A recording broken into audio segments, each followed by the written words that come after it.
Free Your Voice podcast. Welcome to the Free Your Voice podcast, where we are speaking, surprise, surprise, about public speaking. But today we are also going to talk about a few other things, like, for example, how to write a book. My name is Wolfgang, and today I'm honored to have him here as a guest. He is a best-selling author. He teaches consultants, coaches, leaders, speakers how to write a book. And most of all, I think he's someone who inspires people. And actually, he inspired already thousands of people and is still inspiring people on a daily basis on LinkedIn. Welcome, Ben Gioia. Wolfgang, thank you so much. It's a pleasure to be here with you today. Yeah, it's great to have you here. Well, Ben, let's talk a little bit about your job, your work, what you are doing. You help people to write books. Yeah. But how does this actually work? Yeah, thank you. So I come from the perspective and the strategic approach of, if you're going to write a book, a business book, a nonfiction book, something that's going to position you as an expert and help you get clients and strategic partners, there's two things that you want to do that are really, really important. Number one is you want to guarantee that the book is going to work before you start writing it, because you should not take a guess and hope that your book is going to work. You want to guarantee that it's going to work. And number two, you want to be able to use the book, to be able to leverage the book to attract ideal clients and attract strategic partners before the book is published, even before the book is written. So this is something that I use in my own business, and my clients have gotten some great outcomes like these. Somebody got a 5-figure speaking fee before their book was done. Somebody else got a 6-figure consulting gig before their book was done. And it all comes down to having conversations with their ideal clients about the book. Then they get the lens for the book, they get the language, and they lay that groundwork to develop and cultivate a business relationship. Okay, that sounds very interesting. But how do you find out if a book is going to work? I mean, this is like looking into the future. Yep. Yeah, thank you. So it's literally by dint of having those conversations with ideal clients. So understanding their challenges, their goals, their dreams, right? How you can help them, what's most important to them, and getting a really good set of data from a number of your ideal clients, and then using that data to provide the clarity and the focus for the book, right? Because if you understand what your ideal clients need and you write a book for them, then you know the book is going to work because they told you what they need and what they don't need. Okay, so if I relate that to public speaking, it would be find out what I always say, find out who is your audience. Right. Before you even write your speech. So actually, it's pretty similar what we are doing, and you help people to do that. I understand. So, and who are the clients you usually work with? Are they coming from a certain, niche, or are they like coaches, or just family? Yeah, thank you. So I'd like to say industry agnostic are my people. And even though they don't always use these words for themselves, my people are purpose-driven, mission-driven kind of people. They want to make a difference in the world. And they are coaches, consultants, speakers, small business owners, entrepreneurs, people of that kind of ilk. People who understand that a book is something that will support them in their business, help them tell their story, help them share their message, and of course, help them attract ideal clients and strategic partners so they can make a bigger impact with their message. Okay. So actually people who like to and want to inspire other people. That's a good way to say it. That's also a method you are using. I saw it on your webpage, I think, and also on LinkedIn. You also wrote a book about it, and it's called Influence with a Heart. Yes. A method. It's a method. And how does it work? What's the secret behind? If you can give us a glimpse of how does it work? Yeah, thank you very much. So Influence with a Heart is actually the name of my business, and it's been part of the title of two of my books now. My Mm. second book was Okay. Influence with a Heart, third book, Influence with a Heart Method. And the idea is making a bigger impact through your message, through operating from a place of integrity, first and foremost, integrity and service, and then making really good use of things like empathy, right? Connecting deeply to your audience, to the people that you're serving. And then what I have found the easiest way to cultivate empathy between two people is Hmm. to share your story with them and ask them to share their story with you, right? Hmm. Because that creates a whole bunch of resonance almost instantaneously. And then the other part of the Influence with the Heart method is thought leadership, right? So really recognizing and understanding that you are an expert in your stuff, right? Or Okay. a thought leader or authority, but a thought leader is an easy word to use here. Recognizing that you are that person, right? Yeah. And of course, we can always learn more. We can always develop our skills more deeply, but to recognize and stand in that space and be the leader that we are, be the leader that we were born to be, and be the leader that the world needs right now, because there is an extreme lack of leadership in the world, right? So Hmm. the more of us who can step up into that space, even if we've never considered ourselves as leaders before, it's more important than ever to really honor who we are in that space. And even if we're only leading one person, right, Hmm. that's as important as leading 10,000 or 10 million people. Absolutely agree with you. I mean, at the end of the day, it's always about thinking to reach that one person. And if this one person is 1 million, well, that's perfect. But if it's only one person, it's fine too. That's also, again, same thing with public speaking. So you already mentioned it. I mean, you help people to develop and to find, in first place, their story. What's your way to do that? How do you help people finding their story? Yeah, so I look at stories a couple of different ways. Hmm. The big one, the most important one for our books and for public speaking, right, is what I would call the mess to success story, or the hard-earned wisdom, right, Hmm. where we found, ourselves in a place of extreme struggle.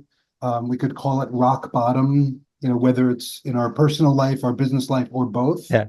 right? So how did we come to that place, discover that we didn't want to be there anymore, start turning that around, start making life better for ourselves or business better for ourselves, right? And then how do we start sharing that wisdom with other people?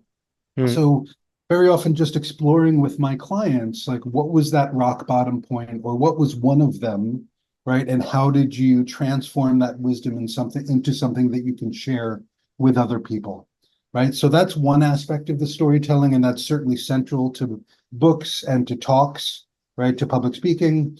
But I Hmm. also help people understand that there are other kinds of stories that they can draw from or draw upon for their books, right?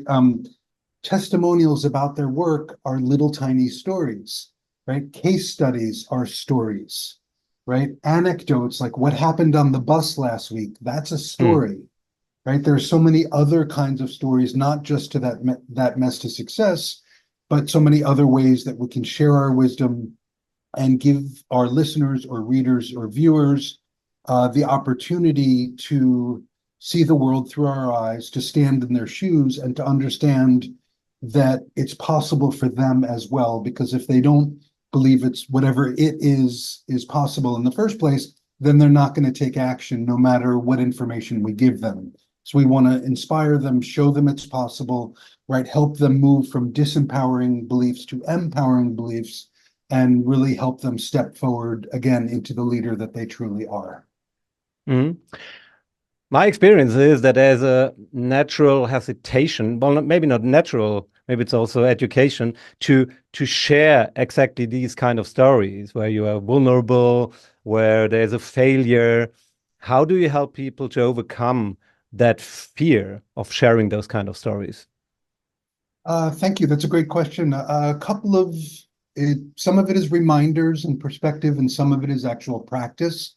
So the reminder and perspective is that, the work we do, the speaking we do, the books that we're writing, they're not ultimately for us, right? It's not about us, even if we are the subject matter, right? It's about the people that we're serving, right? So if we practice taking ourselves out of the way, taking our egos out of the way, and doing it from a place of service, that often opens up the door for people, right? Because they can start going, oh, it's me, and I have to do this, and I have to be this. And it's like, no, how do you share this story, this information, whatever it is, in service of other people, right? And let yourself not be in the way anymore. So that's part one.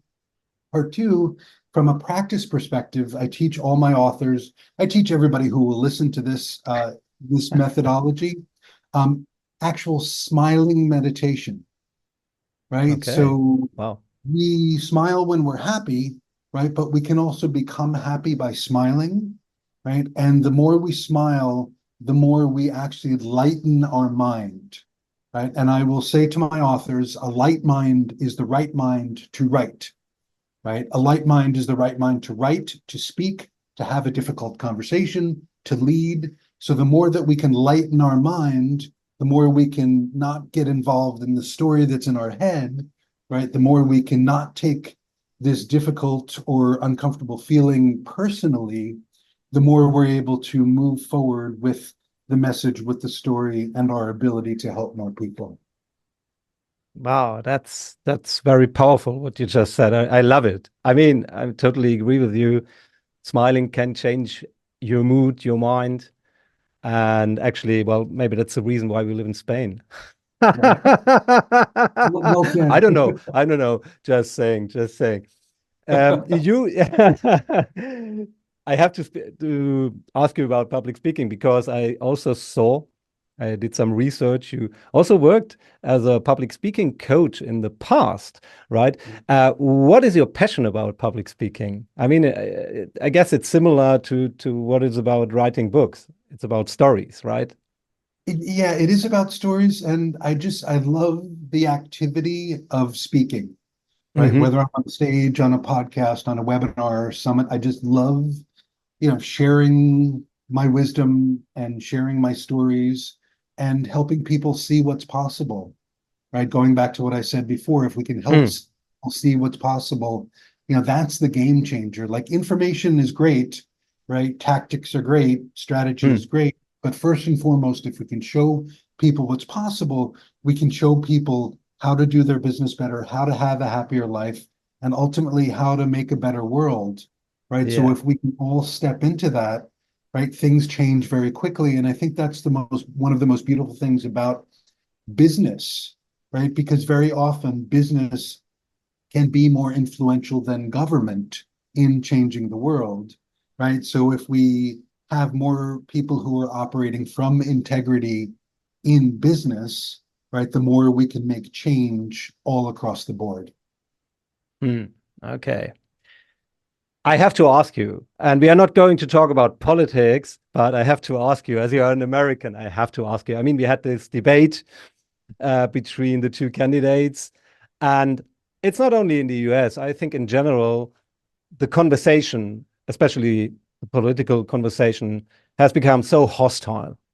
And of course, political conversation discussion can be hard. It must be hard from my point of view, but still, it has to be respectful. What's your point of view? How can we get back to having a more, or in general, have more respectful conversation? Because it's also affecting social media where we have like Twitter and everything. How do you think we can also inspire people to get back to a more respectful conversation? That's a great question. And I think we only have a few minutes for this podcast today. Yeah, yeah. There could be about a 5-day answer to your question. Okay, Um, you have to write a book about it. Okay. Pretty much, yeah. But no, I think there are a couple of things in the mix. One is for more and more people to practice compassion, right? Like not just to practice empathy, but to practice compassion, Hmm. right? To recognize that we're all human beings, right? We've all come from the same place, right? We all suffer throughout our lifetimes, right? Mm. What we do with that suffering varies, of course, but we are all prone to suffering just as part of the human experience, and we're all gonna die, right? Invariably, right? So I say to people, sometimes when I'm a little bit more annoyed at the politics and the environment, I just kind of say, you'll get over yourself, like you're going to die too, right? Get over what you think about you being better than somebody, right? All of those things, because there's all of this, misguided thinking. And frankly, a lot of it comes from religion, right? From a Mm. lot of organized religion. And some people might be listening right now going, no, you're wrong, right? My religion teaches compassion. And good teachers, right? Jesus is amazing, right? Like what a rock and roller. But a lot of people misinterpreted what he taught, right? Yeah. And used it to create separation. Same with the Buddha, amazing dude, right? But people over the years took what he taught in many ways, created separation, right? Muhammad, amazing teacher in many ways, people took what he taught, right, and took this one slice, misinterpreted it, and said, okay, now we have to go screw up women's lives and do all of these other things, right? Mm. This does not mean all of Islam is like that. This does not mean all of Catholicism or Christianity is like this. But I'm just Of saying that course. there is that human tendency to Mm. create separation when we don't operate from a place of compassion, right? Mhm. So get over yourself, right? You're going to die too. It might be tomorrow. So how are you going to love somebody today? And if you can't straight out love them, can you just smile at them and move on with your life? Wow. That was a great sentence. I mean, wow.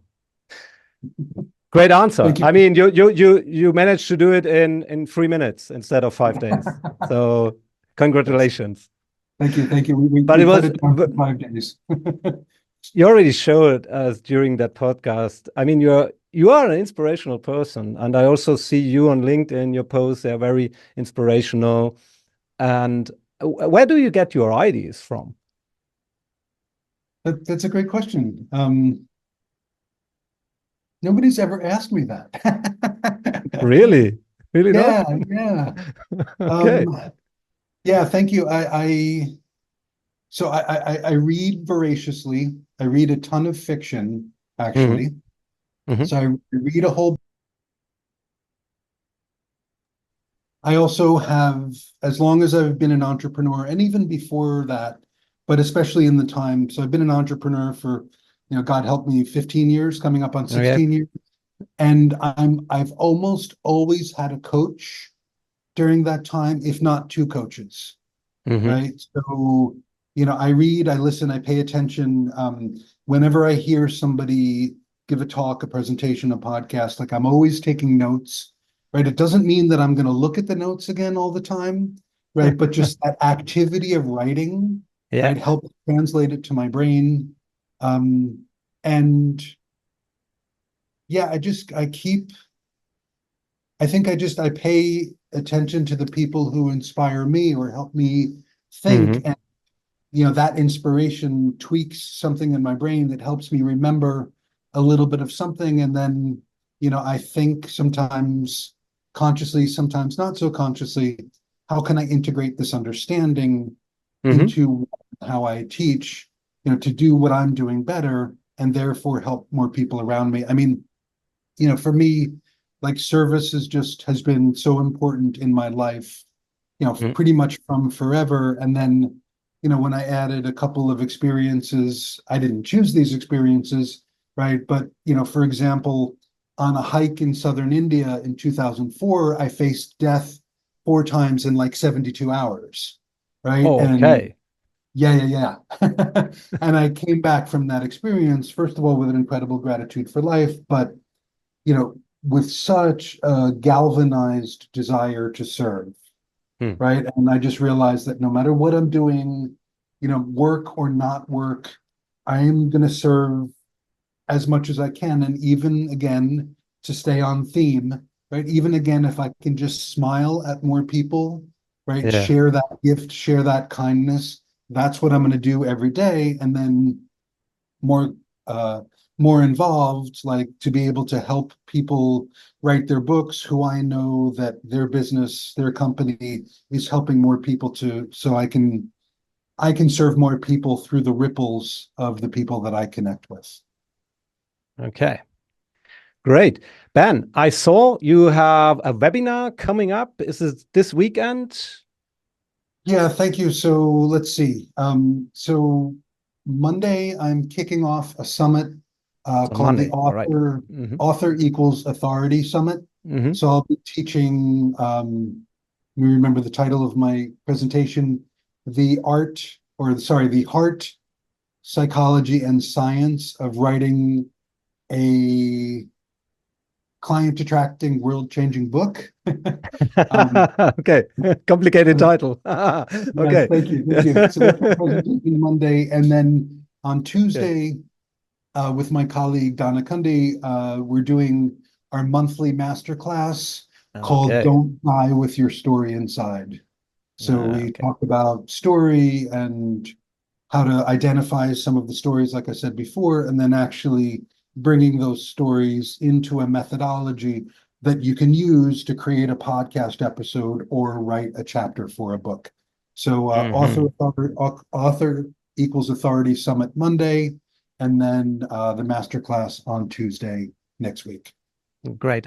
And that would be a general question. People can find that information on your LinkedIn profile, I Yes. Yep. guess. We LinkedIn is a also, great place to yeah, go, yeah. and I think there's stuff on my website too. I need to update a few things. Okay. But yeah, probably LinkedIn is the is more current news right now for me. So I'm Okay. Ben Gioia, Gioia on LinkedIn. Great. We will put the link anyway.